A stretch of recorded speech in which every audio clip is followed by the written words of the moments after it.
आज की इस वीडियो में मैं आपको पर्सनैलिटी डिसऑर्डर्स क्या होते हैं, कितने टाइप्स के होते हैं, इनका classification, meaning, everything related to personality disorders in brief explain करने वाली हूँ। सबसे पहले लेकिन आपको ये पता होना चाहिए कि पर्सनैलिटी डिसऑर्डर्स होते क्या हैं। पर्सनैलिटी डिसऑर्डर्स का मतलब क्या होता है? बेसिकली जो टर्म पर्सनैलिटी है वो हमारे अंदर की क्वालिटीज़ होती है एक इंडिविजुअल की, जो अपने तरीके से दिखाता है, अपने उसका एक बिहेव करने का तरीका होता है। हमने देखा है हमारे आसपास हर इंडिविजुअल अलग तरीके से बिहेव करता है, हर एक की पर्सनैलिटी डिफरेंट होती है। तो पर्सनैलिटी उसकी वही क्वालिटीज़ हैं जो एक इंडिविजुअल इंड्योर करता है, जो उसके खुद के तरीके से दिखाई जाती है in a wide variety of circumstances. ठीक है, तो पर्सनैलिटी डिसऑर्डर्स कब होते हैं? ये तब होते हैं जब वही पर्सनैलिटी ट्रेट्स थोड़े अबनॉर्मल हो जाते हैं। ठीक है, थोड़ा इनफ्लेक्सिबल हो जाता है, थोड़ा वो मैल अडेप्टिव हो जाता है। मतलब कि इनफ्लेक्सिबल होने का मतलब है कि सिचुएशन के हिसाब से वो अडेप्ट नहीं कर पा रहा है, एडजस्ट नहीं कर पा रहा है किसी भी सिचुएशन में, एबनॉर्मल सा बिहेव कर रहा है। हर एक की पर्सनैलिटी में अबनॉर्मल चेंजेस आने के बहुत से कारण होते हैं। जब भी हमारे खुद की पर्सनैलिटी के ट्रेट्स थोड़े से मैल अडेप्टिव हो जाते हैं, मतलब हम सिचुएशंस में एडजस्ट नहीं कर पा रहे हैं, अडेप्ट नहीं हो पा रहे हैं, देन दैट मीन्स हमारी जो भी पर्सनैलिटी उसमें इम्पेयरमेंट आ चुका है। मतलब कि हमारी पर्सनैलिटी ख़राब होने लगती है। दैट मीन्स कुछ अबनॉर्मल चेंजेस दिखाई दे रहे हैं।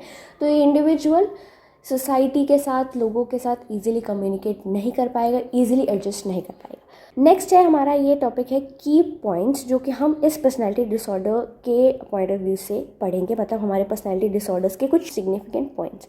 पहला है बिगिन्स बाय एडोलसेंस और अर्ली अडल्टहुड। तो अडोलसेंस क्या होती है? हमारी टीन एज की एज होती है, जो कि 12-13 साल के बाद स्टार्ट होती है इंडिविजुअल में। अगर आपने पीडियाट्रिक्स पढ़ी है, क्योंकि ग्रोथ एंड डेवलपमेंट के, तो आपको पता होगा कि जो ग्रोथ एंड डेवलपमेंट या चाइल्ड है उसके डिफरेंट स्टेजेस होते हैं।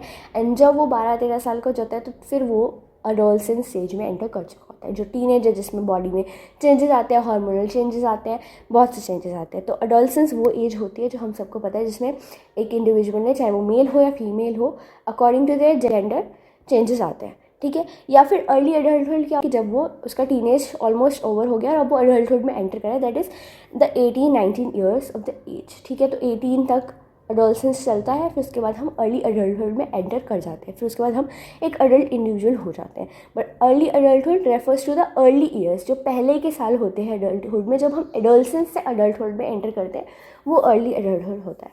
तो इस दौरान ये जो पर्सनैलिटी डिसऑर्डर है ये अकर होने की चांसेस होते हैं। ये दूसरा की फैक्टर है कि डिसऑर्डर स्टेबल रहती है over time across situations, different situations पे बेस्ड। तीसरा पॉइंट है it causes distress to self और इम्पेयरमेंट इन सोशल। जब भी किसी की पर्सनैलिटी इम्पेयर हो जाती है या फिर अब नॉर्मल हो जाती है तो उससे डिस्ट्रेस कॉज होता है खुद को। जब आप अब नॉर्मल बिहेव करोगे तो ऐसा तो है नहीं कि आपको प्रॉब्लम्स नहीं आएंगी।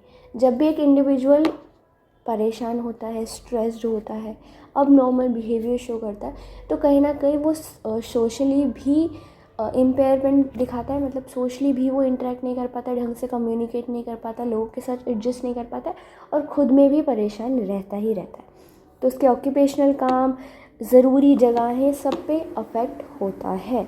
ठीक है, सब पे डिस्ट्रेस और इम्पेयरमेंट कॉज होता है। सब अफेक्ट होते हैं, थोड़े थोड़े भी, ज़्यादा भी, डिपेंड करता है on situation and circumstances. Also हम पर्सनैलिटी डिसऑर्डर्स को बाकी मेंटल डिसऑर्डर्स से भी रिलेट कर लेते हैं। बाकी मेंटल डिसऑर्डर्स भी पर्सनैलिटी डिसऑर्डर्स को एक्सप्लेन कर देते हैं, या फिर जैसे अगर किसी को कोई भी और तरह का मेंटल डिसऑर्डर है तो कहीं ना कहीं पर्सनैलिटी में तो चेंज आता ही आता है।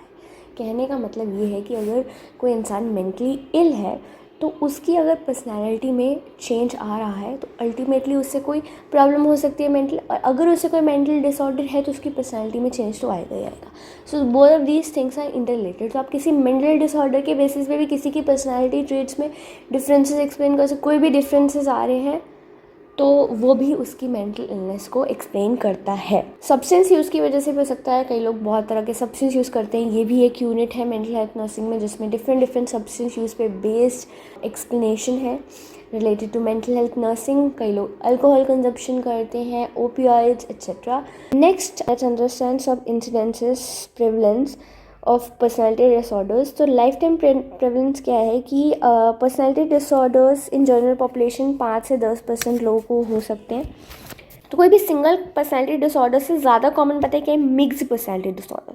सो मिक्स पर्सनैलिटी डिसऑर्डर्स ओवर या ग्रेटर देन सिंगल डिसऑर्डर्स, मतलब कहने का मतलब जो हम पर्सनैलिटी डिसऑर्डर्स पढ़ने वाले हैं वो ज़्यादातर कॉम्बिनेशन में होते हैं।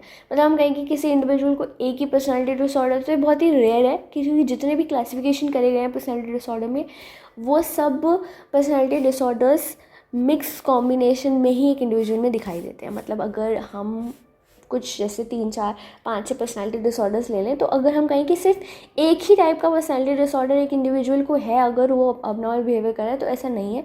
कई बार जो उसकी एक्टिविटीज़ होती हैं, जो उसकी बिहेवियर होती है, वो ये भी समझाती है कि उसके अंदर ये वाली पर्सनैलिटी डिसऑर्डर के भी बिहेवियर है एंड देन ये वाली के भी है। तो मोस्ट ऑफ द टाइम हम मिक्स्ड पर्सनैलिटी डिसऑर्डर्स ही देखते हैं इंडिविजुअल्स में, rather than having a single personality disorder. So next is etiology हमारे हो गए, मतलब the factors affecting causative factors of these personality disorders. So कौन से हो सकते हैं? मोस्ट कॉमनली मैंने 4 लिखे हैं: genetic, biological, psychological, social and environmental.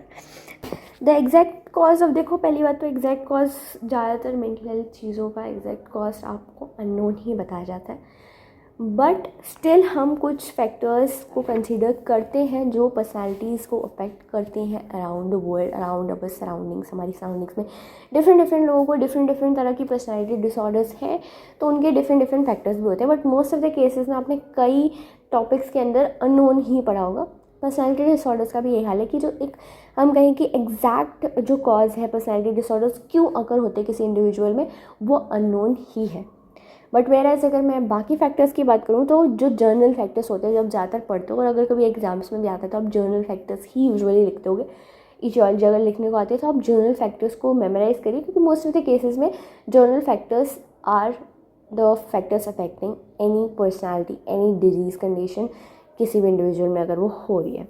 हमारे बायोलॉजिकल ब्रेन फंक्शनिंग को अफेक्ट करते हैं, जैसे हमारे पेरेंटल या एंसेस्ट्रल हिस्ट्री है उस पर बेस्ड हमारी ब्रेन फंक्शनिंग होगी, क्योंकि ज़्यादातर हमारा जो जीन मटेरियल है वो हमारे एंसेस्टर्स से आ रहा है। तो अगर जैसे उनकी ब्रेन डेवलपमेंट, ब्रेन फंक्शनिंग होगी, वैसे ही हमारा भी ब्रेन फंक्शन करेगा। तो इस केस में अगर उनकी पर्सनैलिटी स्ट्रक्चर कुछ और है तो हमारी डिफरेंट भी हो सकती है, बट कई चीज़ें सेम भी हो सकती हैं। तो अगर जेनेटिक चीज़ें जो है अफेक्टेड हैं तो डेफिनेटली इससे हमारी पर्सनैलिटी में डिसऑर्डर आ सकता है। नेक्स्ट है बायोलॉजिकल, न्यूरोट्रांसमीटर डिसरेगुलेशन, फंक्शनिंग जो है प्रॉपर नहीं हो पा रही है ब्रेन की due to improper functioning of neurons, neurotransmitters etcetera. Basically जो नॉर्मल फंक्शनिंग है हमारे ब्रेन की, वो कहीं ना कहीं उसका पैटर्न डिस्टर्ब हो जाता है। साइकोलॉजिकल क्या हो सकते हैं? अब देखो हमारी पर्सनैलिटी हमारी साइकोलॉजी से भी अफेक्ट होगी। देखो बायोलॉजिकल मतलब हो गया फिजिकल, फिजिकली हमारी अगर बॉडी में कोई फंक्शनल प्रॉब्लम आ रही है जिसकी वजह से हमारा ब्रेन इफेक्ट हो रहा है, अल्टीमेटली हम जो है सिचुएशंस को अडेप्ट नहीं कर पा रहे, एडजस्ट नहीं कर पा रहे, क्योंकि हमारा ब्रेन प्रॉपर्ली फंक्शन नहीं कर पा रहा है। वैसे जेनेटिक जो हमने पढ़ा उसमें हमने अपनी जीन्स से रिलेट कर दिया हमारे ब्रेन फंक्शनिंग को, एंड अल्टीमेटली हमारा ब्रेन उस तरह से फंक्शन नहीं कर पा रहा है। But now third is psychology, कैसे हमारा जो ब्रेन है, हमारा जो माइंड है, वो भी कहीं ना कहीं डिस्टर्ब हो जाता है व्हेन वी फेस डिफरेंट और a lot of situations in our life. ठीक है, कई अच्छी सिचुएशन होती है, कई बहुत बुरी होती है, जो कि अल्टीमेटली ट्रॉमा लेके आती हैं।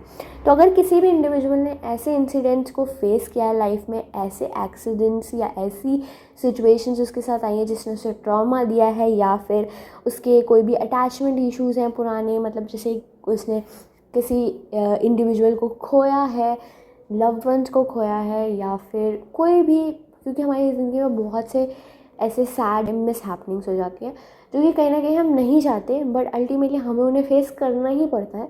तो उसकी वजह से हमारा माइंड डिस्टर्ब होता है, और अगर हमारा माइंड डिस्टर्ब होता है, हमारे थॉट्स डिस्टर्ब होते हैं, तो हमारी ब्रेन फंक्शनिंग बिल्कुल डिस्टर्ब होगी और कहीं ना कहीं वो हमारी पर्सनैलिटी को अफेक्ट करेगी।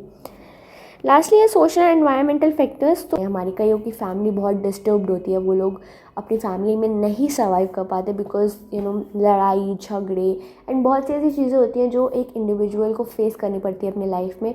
तो उस वजह से वो सोशली भी इंटरेक्ट नहीं कर पाता। उसका एनवायरनमेंट अगर डिस्टर्ब है तो इंडिविजुअल भी डिस्टर्ब होगा।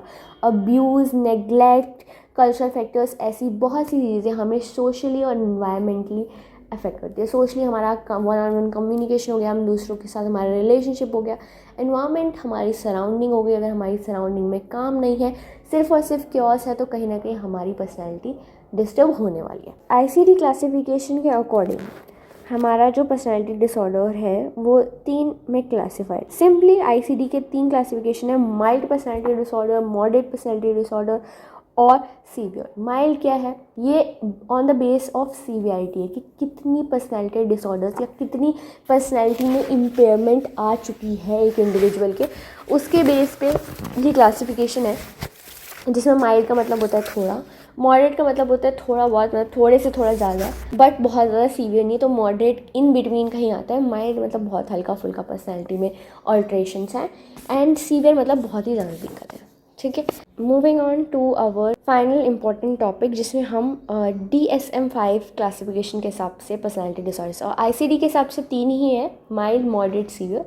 DSM के हिसाब से हम पढ़ेंगे क्लस्टर्स जो डिवाइड करे गए हैं। तो DSM पर्सनैलिटी डिसऑर्डर्स में हमारे टोटल 10 पर्सनैलिटी डिसऑर्डर्स होते हैं, जो 3 मेन क्लस्टर्स में डिवाइड किए गए हैं, cluster A, cluster B and cluster C।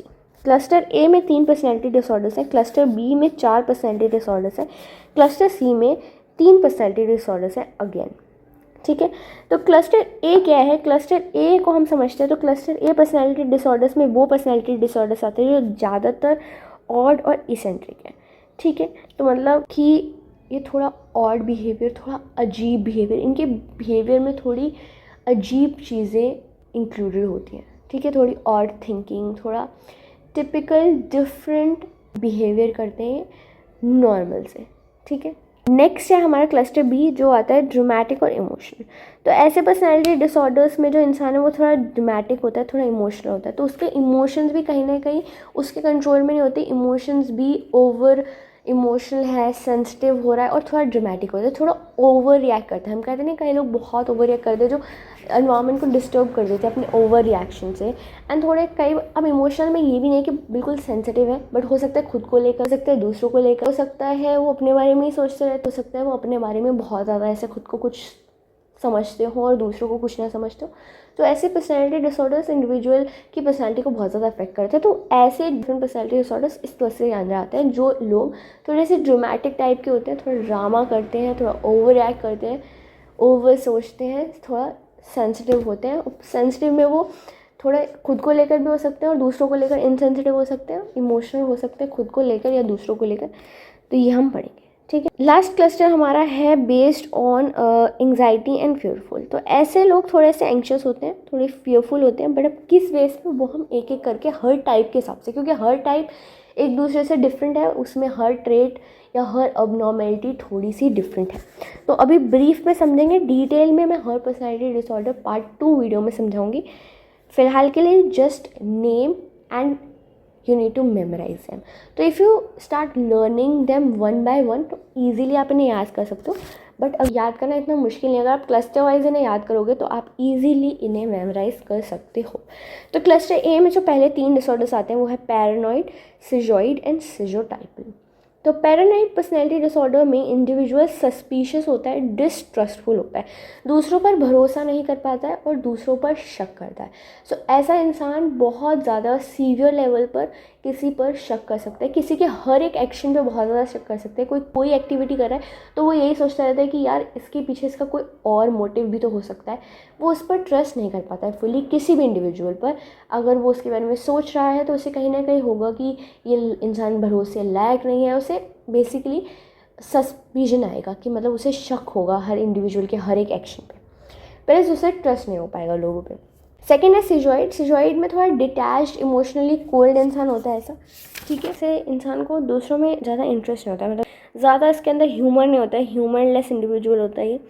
Socially withdrawal करते हैं, लोगों से डिटैच रहता है। मतलब डिटैच रहने का मतलब ये डिसइंटरेस्ट दिखाने का मतलब ये कि दूसरों के व्यूज़ में, दूसरों से कम्युनिकेट करने में उससे ज़्यादा इंटरेस्ट नहीं आता है। तो इमोशनली बहुत ही कोल्ड, कई लोग को हम कहते हैं कि यार तुम बड़े से मतलब ऐसे चुप चुप से रहते हो, तुम ज़्यादा इंटरेक्ट नहीं करते, तुम ज़्यादा किसी से बात नहीं करते। तो ऐसा इंडिविजुअल हमारा होता है सिजॉइड पर्सनालिटी का। ठीक है, तो थोड़ा डिटैच्ड और थोड़ी सोशल विड्रॉल टाइप की इसकी पर्सनालिटी होती है और ऐसे लोगों के ज़्यादा क्लोज फ्रेंड्स नहीं होते हैं। ये ज़्यादातर ह्यूमरलेस और सीरियस रहने वाले लोग होते हैं। नेक्स्ट है सुजोटाइपल। सुजोटाइपल इंसान की थोड़े ऑड बिलीव्स, ऑड थिंकिंग होती है। मतलब अगर एक नंबर ऑफ पीपल या ग्रुप ऑफ पीपल ऐसी सोच रख रहे हैं तो कुछ अलग ही सोच रख रहा होगा। ऐसा इंडिविजुअल बहुत ही अलग तरह की सोच रखता है, थोड़ा ऑड बिहेवियर रहता है इस इंसान का सोशल पैटर्न्स के हिसाब से। इनअप्रोप्रिएट इफेक्ट करता है, ये भी सोशल विड्रॉल करता है, इसके भी क्लोज रिलेशंस नहीं होते हैं, ज़्यादातर सोशली आइसोलेट करता है।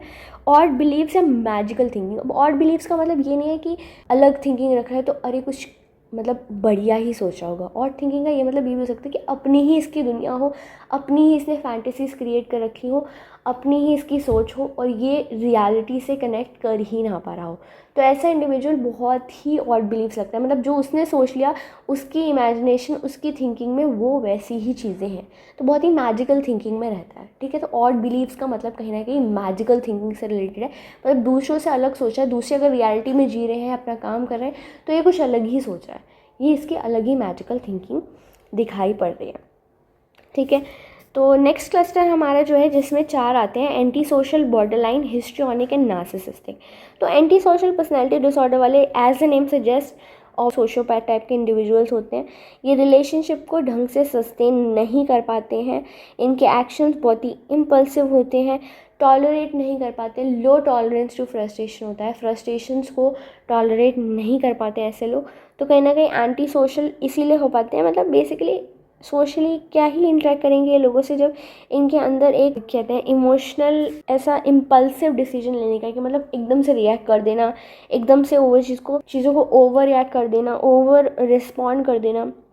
ठीक है, ऐसे एंटी सोशल इंसान थोड़े से साइकोपैथ भी होते हैं। एंटी सोशल मतलब कहीं ना कहीं यहाँ पे ये नहीं कि सोशली खुद विड्रॉल करें, ये कहीं ना कहीं सोशली एडजस्ट ही नहीं कर पाते खुद को, क्योंकि इनका बिहेवियरल पैटर्न ऐसा होता है कि लोग ऑब्वियसली परेशान होंगे ऐसे एनवायरनमेंट में जहाँ पे ये चीज़ों को टॉलरेट नहीं कर पाएंगे, फ्रस्ट्रेशन को, क्योंकि फ्रस्ट्रेशन सिचुएशंस सबकी अलग होती हैं। सब देखो, एंगर सबको आता है, सिचुएशंस ऐसी होती है जिसमें इंसान एडजस्ट नहीं कर पाता, बट बहुत ही कम टॉलरेट रखना, वी हैव टू टॉलरेट।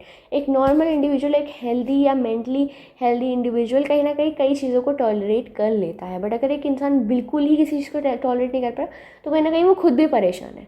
तो इसीलिए ऐसे इंडिविजुअल्स खुद भी परेशान होते हैं और इनके अंदर लैक ऑफ गिल्ट होता है। मतलब गिल्ट जो है इंडिविजुअल्स के अंदर बहुत कम होता है, इन्हें किसी भी एक्शन को कर लेने के बाद ऐसा दुख नहीं फील होता कि अरे मैंने गलत कर दिया।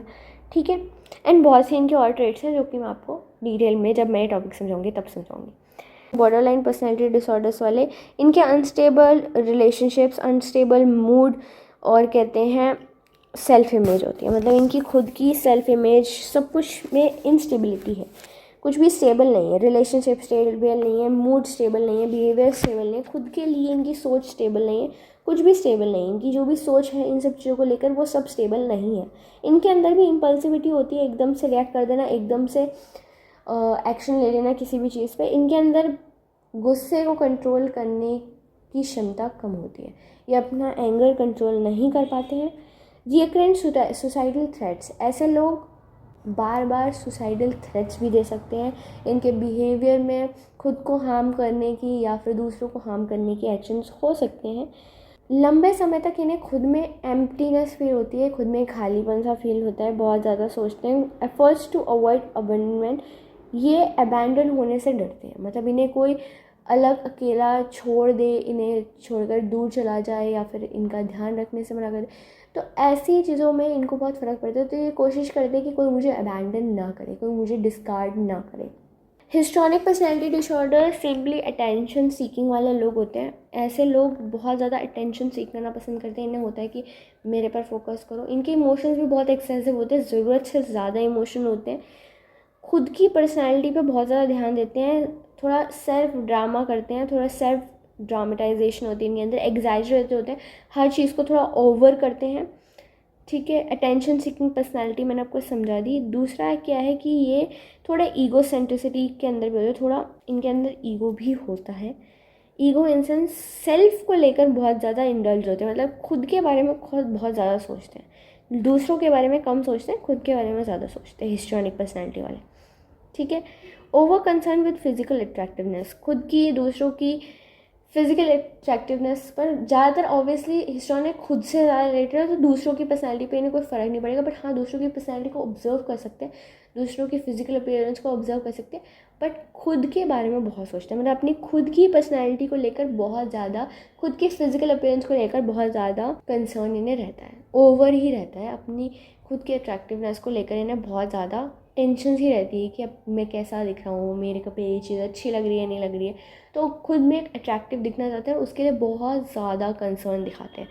लास्ट इस क्लस्टर का है नार्सिसिस्टिक, जिसका मतलब है कहते हैं ग्रैंडियोसिटी, नीड फॉर एडमायरेशन। तो ऐसे इंसान क्या होते हैं, इनके अंदर एम्पैथी नहीं होती है, ये भी अटेंशन सीकिंग करते हैं, ये भी बहुत ड्रामा करते हैं, बट ऐसे लोग क्रिटिसिज्म फेस नहीं कर पाते। अगर इन्हें कोई कहते हैं ऐसा कुछ फील करवा रहा है कि जिसमें इन्हें क्रिटिसिज्म फील हो कि मुझे लो फील करवाया जा रहा है, या मेरे को इस चीज़ के लिए मेरे को गलत बोला जा रहा है, या मुझे टोका जा रहा है, तो इन्हें वो पसंद नहीं है। ठीक है। लैक ऑफ एम्पैथी, इनके अंदर भी एम्पैथी नहीं होती है। एरोगेंस बहुत होती है, एकदम से एक्सप्लॉयटेटिव बिहेवियर होता है। ठीक है। प्रीऑक्यूपेशन विद फैंटेसीज ऑफ सक्सेस, इनके अंदर फैंटेसीज होती है सक्सेस की। थोड़े सेल्फ सेंटर्ड, सेल्फ ऑब्जर्व होते हैं ये लोग, दूसरों के लिए एम्पैथी कम रखते हैं, खुद के बारे में ज़्यादा सोचते हैं, नार्सिसिस्टिक पर्सनैलिटी वाले। लास्ट क्लस्टर है एंशियस और फियरफुल, इसमें आता है avoidant, dependent and obsessive compulsive personality disorder. अब एक ओसीडी होता है और एक ये है ओसीपीडी, ये दोनों में डिफरेंस है। ओसीडी होता है ऑब्सेसिव कंपल्सिव डिसऑर्डर, जिसमें रिपीटेटिव या रीअकरेंट अर्जेस होते हैं इमेजेस या फिर एक्शंस को लेकर। जैसे किसी इंसान को अगर हाथ धोने की हैबिट है, तो उसे अगर उसने कुछ भी गंदा सा टच कर लिया, उसके माइंड में आ गया कि उसे अब हाथ धोना है, तो उसे धोना ही पड़ेगा, वरना वो परेशान रहेगा, अनकंफर्टेबल रहेगा, वो एडजस्ट नहीं कर पाएगा एनवायरनमेंट में, उससे पैनिक भी हो सकता है, उसके हाथ पैर भी काँप सकते हैं कि भाई मुझे हाथ धोने ही धोने हैं। ठीक है, क्योंकि उसने सोच लिया ये चीज़, उसे अब अर्ज हो रही है कि वो हैंड वॉश करे। सिमिलरली इमेजेस से रिलेटेड भी होता है उसे, but obsessive compulsive personality disorder different है। ठीक है। Avoidant personality disorder as a name से जस्ट अवॉइड करते हैं। ठीक है। इनकी अवॉइडेंट होती है ऑफ इंटरपर्सनल कनेक्शंस। ठीक है, इंटरपर्सनल कॉन्टेक्ट्स, मतलब कहीं ना कहीं पर्सनैलिटी डिसऑर्डर में थोड़े एंग्शियस से रहते हैं। अवॉइडेंट का मतलब है थोड़े सोशल एंग्जाइटी रहती है इन्हें लोगों से इंटरेक्ट करने में। ठीक है, थोड़ा इन्फीरियरिटी कॉम्प्लेक्स होता है, थोड़ा कहीं में दूसरे से कम नहीं लग रहा, मतलब किसी अच्छे को देखकर इन्हें खुद में बहुत ज़्यादा स्ट्रेस लेने लग जाते हैं कि कहीं ना कहीं मैं नीचे हूँ, और इन्हें वो कॉम्प्लेक्स फील होने जाता है। इन्हें भी क्रिटिसिज्म का फियर होता है, इन्हें भी रिजेक्शन या डिसअप्रूवल नहीं पसंद होता है। इन्हें डर लगता है कि कोई मुझे रिजेक्ट ना कर दे, कोई मुझे इग्नोर ना कर दे, कोई मुझे डिसअप्रूव ना कर दे, कोई मुझे क्रिटिसाइज ना कर दे। ठीक है। डिपेंडेंट में दूसरों पे डिपेंडेंट होते हैं। डिपेंडेंट पर्सनैलिटी डिसऑर्डर सबमिसिव होती है, और ये नीड फॉर केयर वाले लोग होते हैं, मतलब इन्हें दूसरों के डिसीजंस पे ये सर्वाइव कर होते हैं कि मतलब दूसरा मेरे लिए डिसीजन ले, खुद के लिए डिसीजंस नहीं ले पाते, दूसरों से कहते हैं कि वो उनके लिए डिसीजन ले, खुद के अंदर इनएबिलिटी है टू टेक डिसीजंस। ठीक है, ये भी बहुत ज़्यादा सेंसिटिव होते हैं, हाइपर ही सेंसिटिव होते हैं, बाकियों से ज़्यादा सेंसिटिव होते हैं क्रिटिसिज्म को लेकर। ठीक है। अब आते हैं ऑब्सेसिव कंपल्सिव पर्सनैलिटी डिसऑर्डर, जो मैंने बोला आपको ओसीडी से डिफरेंट है, बट कहीं ना कहीं इसमें भी ऑब्सेशन है, बट इसमें ऑब्सेशन है रिलेटेड टू परफेक्शनिज्म। ठीक है, तो ऐसे लोग परफेक्शनिस्ट होते हैं, ज़्यादातर इन्हें हर चीज़ में परफेक्शन चाहिए होता है, कंट्रोल चाहिए होता है, मतलब उन्होंने सोच लिया कि ये चीज़ ऐसी दिखनी है, तो फिर वो ऐसी चीज़ है जिसकी वजह से ये दूसरों को प्रेशराइज भी कर सकते हैं कि अगर छोटी सी भी मिस्टेक हो रही है तो उन्हें कहते हैं ब्लेम कर सकते हैं हर चीज़ के लिए। हर चीज़ में इन्हें परफेक्शन चाहिए, जिसकी वजह से कहीं ना कहीं एनवायरनमेंट डिस्टर्ब होता है, कहीं ना कहीं ये दूसरों में बहुत ज़्यादा मिस्टेक निकालते हैं। ढीठ, जिन्हें हम कहते हैं ढीठ लोग, थोड़े ज़्यादा ही ढीठ हो जाते हैं किसी चीज़ को लेकर, तो वैसा स्टबर्न बिहेवियर ये अपनी पर्सनैलिटी में दिखाते हैं। So these are all about the personality disorder. और अगर आपको इसके नोट्स चाहिए तो आप मुझे कमेंट सेक्शन में बता सकते हैं, मैं आपको इसके नोट्स भी प्रोवाइड कर सकती हूँ इन डीप एंड डिटेल। हर एक डिसऑर्डर को, जो हमारा पर्सनैलिटी डिसऑर्डर का टाइप होता है, उसे हम पार्ट 2 में कवर कर लेंगे, जिसमें हम एक एक करके हर पर्सनैलिटी डिसऑर्डर का मीनिंग समझ लेंगे। आपको कोई और एमिशन का टॉपिक समझना जो आपको बहुत ज़्यादा इंपॉर्टेंट लगता है या समझ में नहीं आता है, तो आप मुझे कमेंट सेक्शन में बता सकते हो, मैं नेक्स्ट वीडियो उस टॉपिक पे बना लूँगी। Thank you so much for watching.